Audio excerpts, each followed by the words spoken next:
Pitsus TPK 2023 yang baru dalam perkara terdakwa Muhammad Syahrir dibuka dan sidang dinyatakan terbuka untuk umum. Saudara terdakwa, kami tanyakan apakah saudara berada dalam keadaan sehat?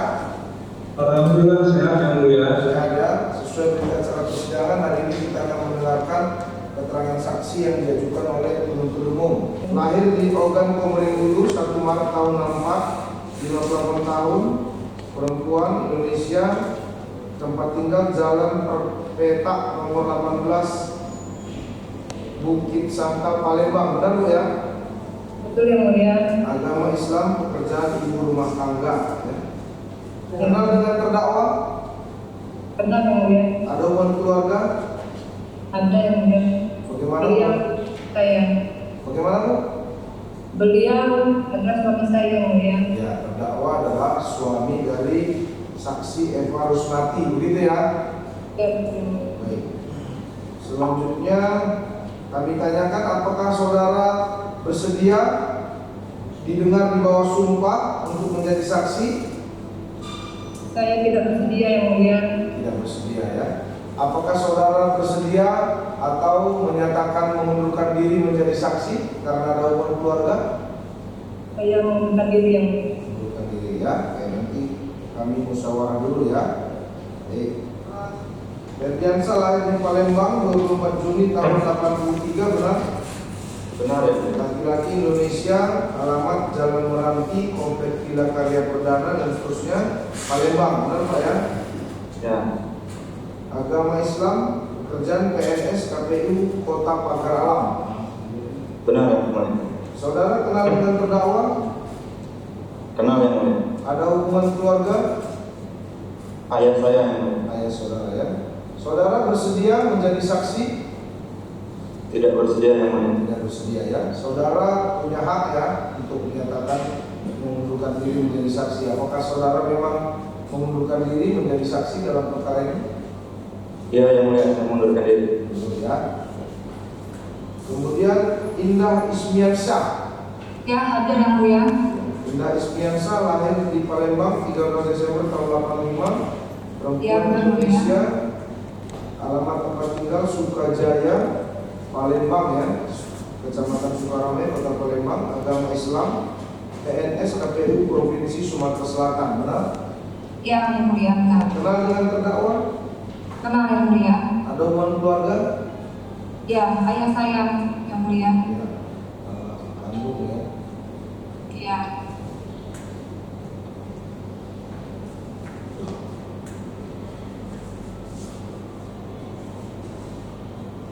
Apakah saudara pada kesempatan ini akan memberikan keterangan sebagai saksi atau memilih mengundurkan diri sebagai saksi?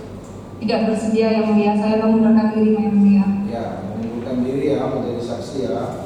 Kemudian I Agassi Ardiansa. Hadir yang mulia. Saudara lahir di Palembang 12 Desember tahun 2001, laki-laki Indonesia, alamat Jalan Tanjung Harapan, Petak dan seterusnya, Sumatera Selatan, Palembang. Benar ya? Benar yang mulia. Agama Islam, pekerjaan mahasiswa, betul? Betul yang mulia. Kenal dengan terdakwa? Kenal yang mulia. Ada hubungan keluarga? Ada yang mulia, beliau adalah orang tua saya. Ya. Ayah kandung saudara ya. Benar yang mulia. Apakah saudara akan menjadi saksi atau memilih mengundurkan diri menjadi saksi dalam perkara ini? Saya tidak bersedia yang mulia, saya mengundurkan diri yang mulia. Ya, mengundurkan diri ya menjadi saksi ya. Baik. Denny Marzuki. Hadir yang mulia. Denny Marzuki lahir di Palembang 28 Desember tahun 85, 37 tahun, laki-laki Indonesia, alamat Jalan Komplek DKI, Blok E5, Tanjung Priok, Jakarta Utara. Benar? Benar yang mulia. Agama Islam, PNS atau penata perkenalan ahli muda di PHPT Kementerian ATR BPN.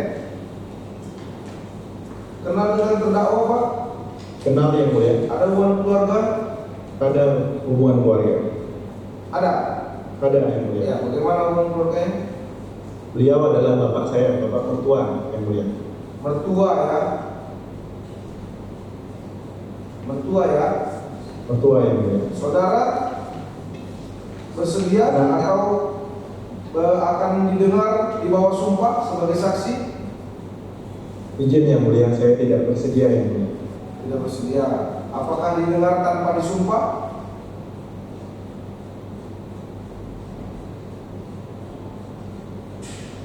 Didengar tanpa disumpah bersedia atau mengundurkan diri menjadi saksi?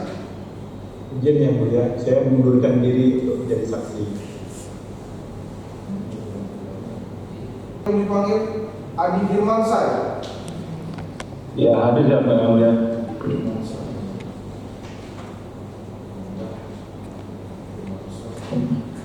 Adi Firmansyah lahir di Palembang 22 Februari tahun 89, laki-laki Indonesia, alamat di Palembang, agama Islam, pekerjaan wira swasta, betul? Benar Yang mulia. Kenal dengan terdakwa? Benar Yang mulia. Nah, ada hubungan keluarga? Beliau adalah ayah saya Yang mulia. Kandung ya. Ya, mulia. Saudara bersedia menjadi saksi atau memilih mengundurkan diri menjadi saksi? Ya, mohon maaf, Yang mulia, saya memilih untuk mengundurkan diri Yang mulia. Mengundurkan diri jadi saksi ya. Iya Yang mulia. Baik, terima kasih Bu ya. Kami menghargai bahwa hak para saksi karena ada hubungan keluarga sesuai dengan pasal 182 untuk mengundurkan diri sebagai saksi. Tapi sebelum pemeriksaan ini diakhiri, kami ingin bertanya mulai dari Ibu Eva Rusnati, kemudian Pak Ferdiansah, Ibu Dinda Ismiansah, Pak Aryasi Ardiansah, Pak Edi Marzuki, dan Pak Adi Firmansyah. Apakah sebelumnya pada saat penyidikan pernah diperiksa oleh penyidik KPK? Pernah. Apakah semua keterangan yang Bapak Ibu berikan dalam berita acara pemeriksaan tersebut adalah keterangan yang benar? Benar, Pak. Benar Pak. Ibu Eva benar? Benar. Benar. Pada saat memberikan keterangan, setelah memberikan keterangan, apakah Ibu baca lagi berita acara pemeriksaannya? Ya, dibaca lagi, Pak. Sudah dibaca. Pak ini? Dibaca lagi, Pak. Setelah dibaca, Bapak paraf perhalamannya, Bapak Ibu paraf perhalamannya dan ditandatangani pada halaman akhir. Iya, Pak. Benar Pak. Apakah ada tekanan atau paksaan? Baik, Tidak. fisik Tidak. maupun psikis dari- Tidak ada Pak. Tidak ada. Tidak ada Pak. Izin yang mulia sesuai dengan ketentuan pasal 187 KUHP A, maka BAP para saksi akan kami ambil sebagai alat bukti surat. Ya, nah ya. Baik, terdakwa, bagaimana atas sikap saksi ini? Ya yang mulia, Ya, bagaimana sikap saudara atas sikap dari saksi ini? Penerima yang mulia. Bagaimana? penerima yang mulia. Menerima ya. Benar ini tadi yang mengaku istri, anak, menantu, benar semua Pak ya? Benar yang mulia. Baik. Dengan demikian seluruh saksi terima kasih atas kehadirannya. Pengadilan menghargai kehadiran saudara meskipun melalui Zoom dan telah menyatakan sikap dalam kapasitas saudara sebagai saksi untuk menyatakan pernyataan mengundurkan diri. Ya, silakan sudah bisa keluar dari Zoom. Begitu ya penasihat hukum ya, cukup ya, cukup ya. Cukup ya. Terima kasih. Silakan. Kepada saudara Ali, kami ingin Baik. bertanya, dalam undang-undang tindak pidana pemberantasan pencucian uang sudah mengamankan itu nomor 3 tahun 2010. 8/2010 ya. Nomor 8 tahun 2010 itu ketentuan Ya. pidana diatur dalam pasal berapa saja Pak? Pasal 3, 4 dan 5 saja, hanya ada 3. Ada 3, 4 dan 5. Ya. Tiga pasal tersebut mengacu kepada pasal berapa Pak untuk predikat lain? Tergantung penyidiknya. Kalau penyidiknya KPK selalu merujuk kepada peradilan tindak pidana korupsi. Selalu kalau untuk KPK merujuk kepada tindak pidana korupsi. Ya. Dalam tindak pidana korupsi itu kan ada jenis, apakah termasuk di dalamnya juga gratifikasi Pak? Termasuk semuanya ya, termasuk. Yang ini saya langsung ingin bertanyakan dan analogikan suatu contoh perkara ini ya. Ya. Izin Bapak, saya ingin mengambil sengketa perkara. Begini Pak, apabila ada seorang terdakwa, ia mempunyai jabatan sebagai kepala kantor pada tingkat provinsi Pak. Kewenangannya itu adalah untuk memberikan izin maupun perpanjangan izin. Nah, dalam prosesnya, setiap pihak yang akan mengajukan permohonan izin atau perpanjangan izin itu memberikan sesuatu, dalam hal ini uang atau barang gitu Pak, dalam bentuk mata uang rupiah maupun mata uang asing. Kemudian hasil penerimaan tersebut digunakan oleh yang bersangkutan, dimasukkan ke dalam rekening orang-orang yang berada di sekitar terdakwa. Misalnya menggunakan rekening atas nama honorer di pegawai tempat yang bersangkutan bekerja, kemudian kan menggunakan rekening atas nama asisten rumah tangga untuk menampung uang tersebut. Namun setelah uang tersebut terkumpul, uang tersebut kemudian diambil dan disatukan dengan pendapatan resmi yang ia peroleh selama menjabat sebagai kepala kantor yang mengurusi bidang perizinan tersebut. Nah, atas uang tersebut kemudian uang tersebut dibelanjakan untuk pembelian tanah, bangunan, kemudian untuk membangun rumah, pembelian kendaraan. Nah, yang ingin kami tanyakan Pak, dengan bercampurnya uang antara hasil tindak pidana pencucian uang dengan penghasilan sah yang diterima oleh terdakwa, bagaimana status terhadap barang bukti yang disita dalam tindak pidana pencucian uang tersebut? Baik, terima kasih. Pertama, ada hasil kejahatan korupsi, ada uang yang sah, kemudian dicampur dipakai membeli barang misalnya. Ini merupakan salah satu modus tipologi dari tindak pidana pencucian uang, yaitu kita sebut mingling atau co-mingling, mencampur antara yang sah dan tidak sah. Lalu yang mana yang bisa disita? Karena harta kekayaan yang sah itu sudah dipakai untuk menyembunyikan, menyamarkan hasil kejahatan, untuk melakukan tindak pidana pencucian uang, maka semuanya dapat disita sesuai dengan pasal 39 KUHP. Kalau seandainya ada pihak ketiga yang bertindak baik, yaitu terus kita misalnya, saya bisa menyatakan keberatan. Paling tidak setelah 10 hari setelah putusan pengadilan bisa maju keberatan pihak ketiga yang bertindak baik. Jadi ini merupakan salah satu modus dari tindak pidana pencucian uang. Itu pertama. Yang kedua, dengan mengubah bentuk hasil kejahatan tadi dari uang tunai, halal haram dicampur, kemudian diubah bentuknya menjadi barang dan lain-lain, itu sudah merupakan satu perbuatan jual uang yang memenuhi pasal 3. Karena inti dari pasal 3 adalah dalam bahasa Inggris, dalam bahasa konvensi PBB disebut dengan conversion and transfer. Conversion mengubah bentuk hasil kejahatan. Jadi kalau terdakwa sudah mengubah bentuk hasil kejahatan dari bentuk asalnya, uang dan menjadi barang dan lain sebagainya, mengubah bentuk itu sudah mempersulit penelusuran dan penyelidikan, sehingga ini keluar termasuk di dalam perbuatan pencucian uang juga sebagai pasal 3. Kurang lebih begitu jawabannya.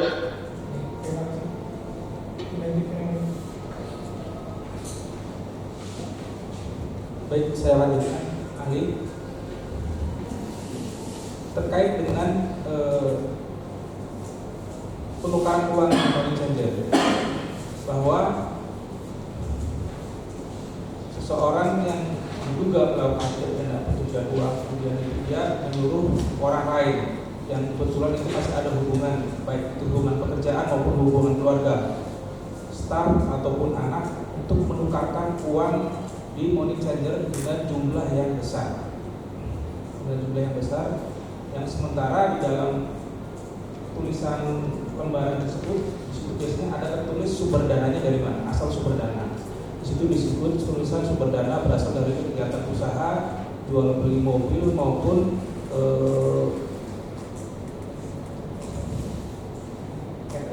catering. menurut ahli, apakah pola-pola semacam itu merupakan bagian dari money laundering? Baik, ini dua hal yang mengindikasikan ini upaya untuk pencucian uang ya, pencucian asal usul hasil kejahatan. Pertama, dengan melakukan transaksi tunai dengan menukar dengan valuta asing.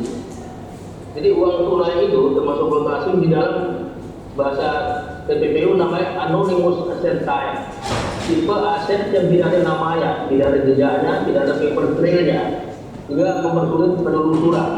Jadi kalau orang banyak transaksi tunai, itu ada intelijen yang terputus, ada informasi yang hilang.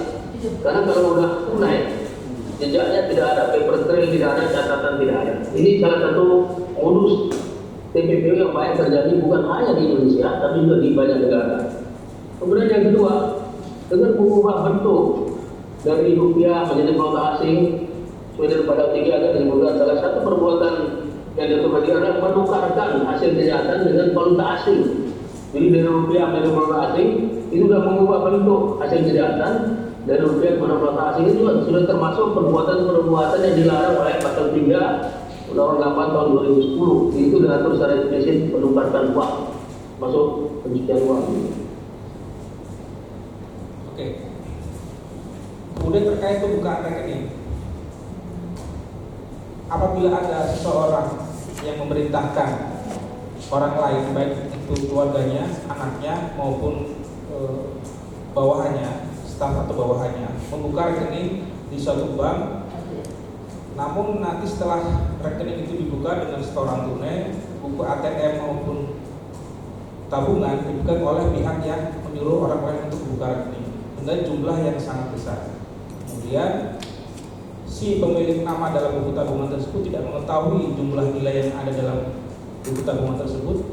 Bahkan ketika terakhir dilakukan penarikan, ternyata jumlahnya lebih besar dari pada saat setoran awal. Jadi si pembuka rekening ini tidak tahu jumlah nilai asli yang sebenarnya setelah berjalannya waktu. Pola-pola tersebut menurut ahli bagian dari TPPU atau bukan? Jadi rekening atas nama orang lain, tapi buku tabungan kartunya dikuasai oleh yang bersangkutan. Ini untuk pelaku yang meminjamkan rekening, meminjamkan KTP ya, dalam rangka menyembunyikan atau menyamakan asal usul, status, keberadaan, peralihan dari aset-aset hasil tindak pidana. Untuk itu lebih mendekati ke pasal 4 ya. Pasal 4 yaitu aktus reusnya, perbuatan dilarang adalah menyembunyikan atau menyamarkan asal usul, status, keberadaan, peralihan dari aset yang berasal dari tindak pidana. Jadi pelaku utama berusaha untuk menyembunyikan, menyamarkan itu dengan meminjam KTP dari orang lain. Orang lain itu pun bisa dimintai pertanggungjawaban pidana karena dia sudah meminjamkan rekening, meminjamkan KTP dalam rangka menyembunyikan, menyamarkan asal usul, status dan lain-lain dari harta kejahatan. Kalau menurut ahli, misalkan dengan si pelaku ini tidak meminjam orang lain dengan nama sendiri, apa risiko yang nanti didapat? Walaupun dengan nama sendiri bisa saja ya. Saya bisa langsung jawab. Sebentar dulu Pak. Bagaimana kalau ibu yang berbicara di belakang kita dengar dulu? Ayo Bu, dilanjutkan. Kalau tidak ada kepentingannya dengan sidang ini, tidak usah dalam ruang sidang ya. Boleh di dalam ruang sidang, tapi jangan berbicara satu dengan yang lain. Bisa Bu? Bisa. Ya. Silakan dilanjutkan Pak. Jadi walaupun atas nama sendiri bisa menjadi juga TPPU. Saya ambil beberapa contoh misalnya. Ada contoh modus penjualan yang namanya prepayment. Prepayment itu misalnya si koruptor beragak tidak punya uang, pinjam uang di bank, beli tanah, beli rumah atas nama sendiri. Tapi pada bulan-bulan berikutnya dia langsung lunasi pinjaman itu. Walaupun pinjaman itu atas nama sendiri, tapi karena dia berusaha melunasi pada bulan-bulan berikutnya dengan hasil korupsi, itu sudah termasuk modus pencucian uang. Atau atas nama sendiri tapi dibeli aset yang jauh dari dirinya sehingga mempersulit penelitian atau penelusuran dan penyelidikan. Misalnya, saya ambil contoh dalam kasus TPP oleh mantan Korlantas, Pak Joko Susilo, dia pernah membeli kebun binatang di Subang, jauh, hingga mempersulit penelusuran. Atau bisa juga orang membeli produk-produk perbankan yang susah dimengerti walaupun atas nama sendiri. Misalnya dibeli produk-produk derivatif. Derivatif itu produk-produk turunan dari perjanjian atau surat berharga, di mana dasarnya adalah bisa nilai tukar, bisa suku bunga, bisa komoditi, bisa indeks. Untuk mengerti produk ini saja agak susah karena dia sangat bervariasi, bisa ribuan. Jadi walaupun atas nama sendiri akan bisa kita anggap cuci uang. Apalagi kalau misalnya di atas nama sendiri tapi taruh di misalnya di British Virgin Island, di Panama, di Cayman Island, di Bermuda. Walaupun atas nama sendiri, tapi dia sudah jauhkan hasil kejahatan dari dirinya sendiri. Ini termasuk mempersulit penyelidikan, penelusuran, sehingga dapat kita masukkan walaupun atas nama sendiri upaya merupakan untuk menyembunyikan, menyamarkan, menjauhkan harta kekayaan yang berasal dari tindak pidana. Oke Bapak.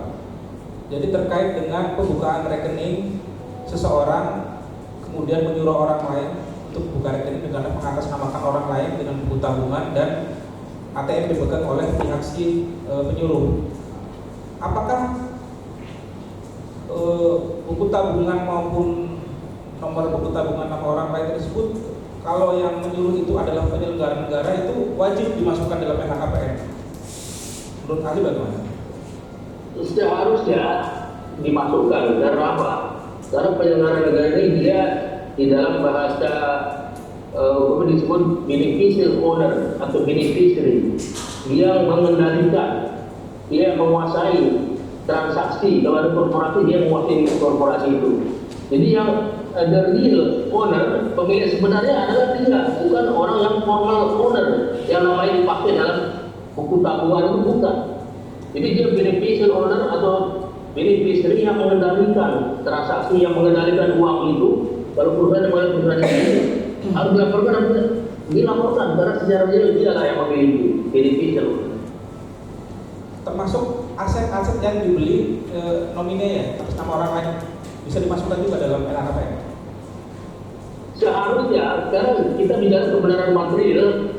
Jadi kalau seseorang membeli mobil, rumah, tanah dan lain sebagainya, uang dari dia yang menikmati, dia menguasai, tapi numpang pinjam nama orang lain saja.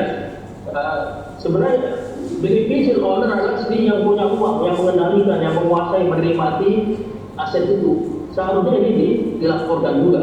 Kalau tidak dilaporkan berarti ada upaya untuk menyembunyikan, menyamarkan asal usul harta yang berasal dari tindak pidana tadi. Oke Pak.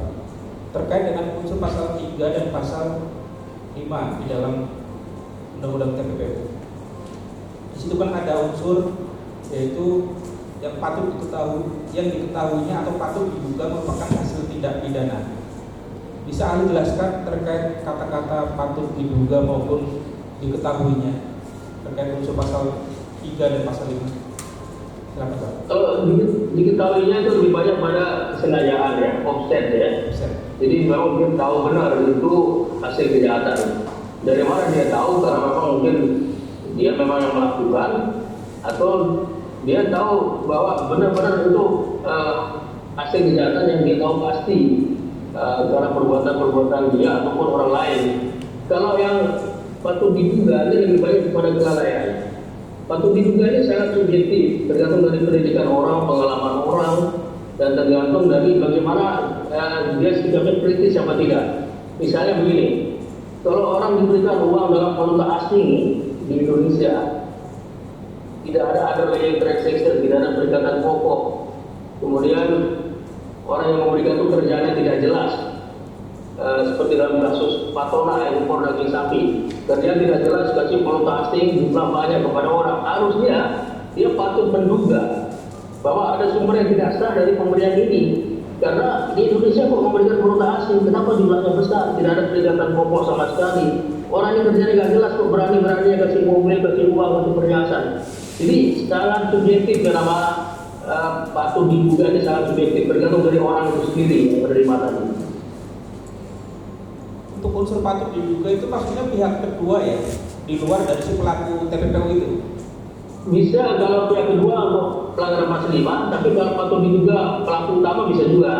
Patut diduga misalnya pidana itu dilakukan oleh yang bersangkutan, tapi mungkin bisa dia tidak lakukan, tapi bisa orang lain yang lakukan.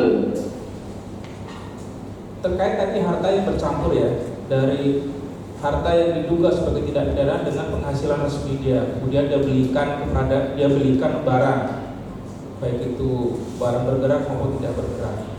Apakah di sini juga ada kewajiban dari pihak pelaku ataupun pihak seseorang itu untuk membuktikan tentang penghasilan dia, atau dipilah ini yang sah atau ini yang tidak sah, kemudian yang dibelikan yang sah dan sumber yang sah atau yang tidak sah, atau seperti itu modelnya?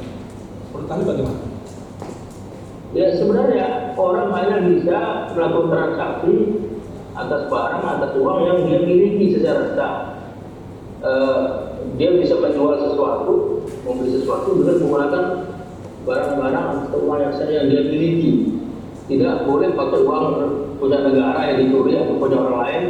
Itu prinsipnya nemo plus. Orang bisa bertransaksi dengan harta miliknya sendiri. Kalau ada harta milik negara atau ada hasil kejahatan, seharusnya dia tidak bisa menggunakan itu untuk beli macam-macam. Seharusnya dia tidak ambil, harusnya dia kembalikan kepada negara karena dia tidak berhak sama sekali menggunakan uang itu.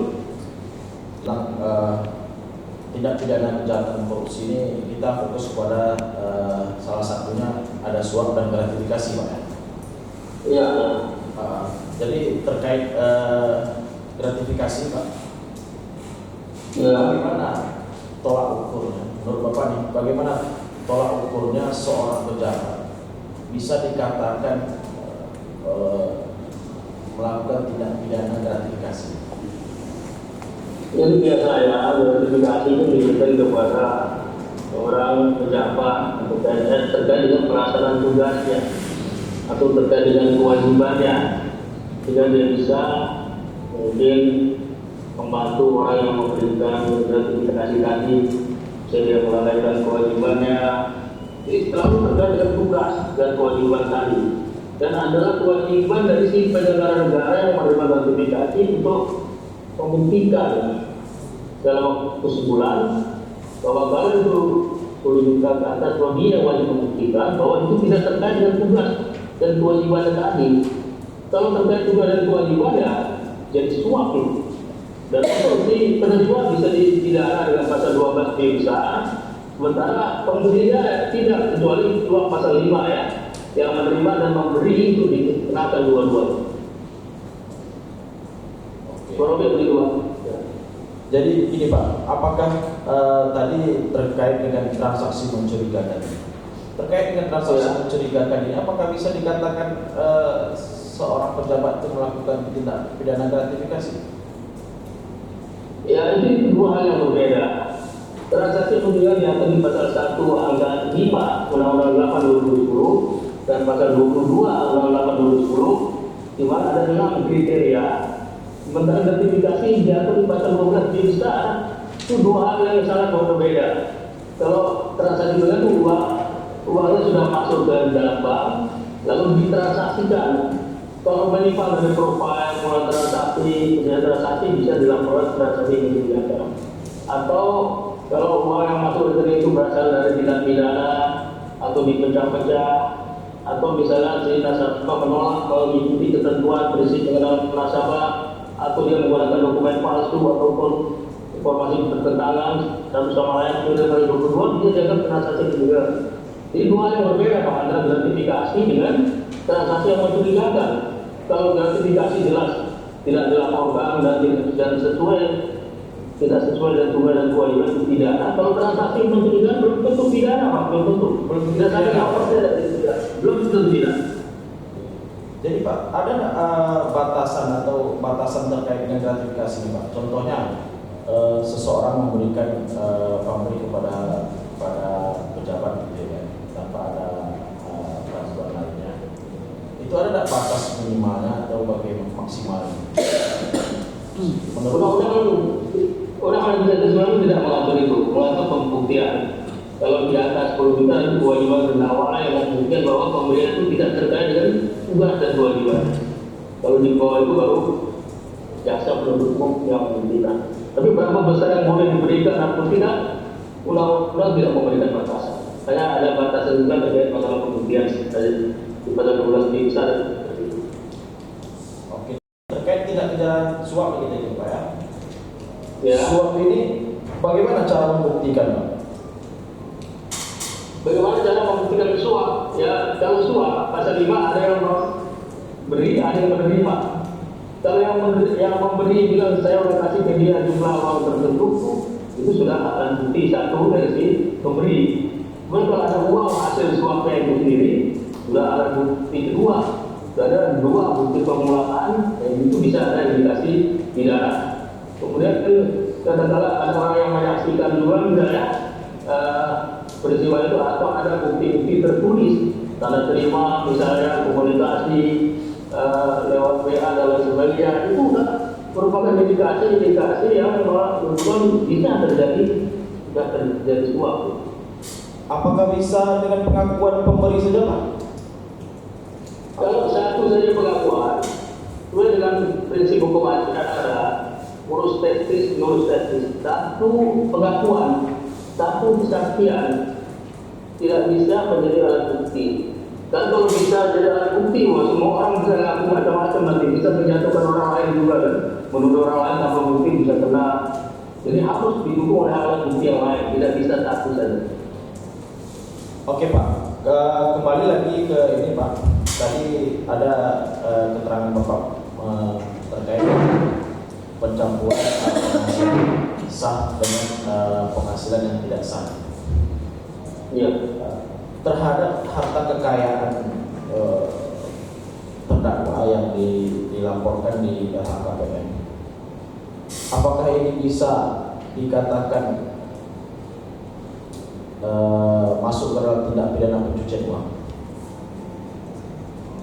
Jadi masuk pidana cucian itu pertama ya sudah tentu tergantung dari niat dan tujuan apa maksud dia memasukkan di situ. Apakah ada upaya untuk penyelidikan, menyamakan asal usul harta yang berasal dari tindak pidana.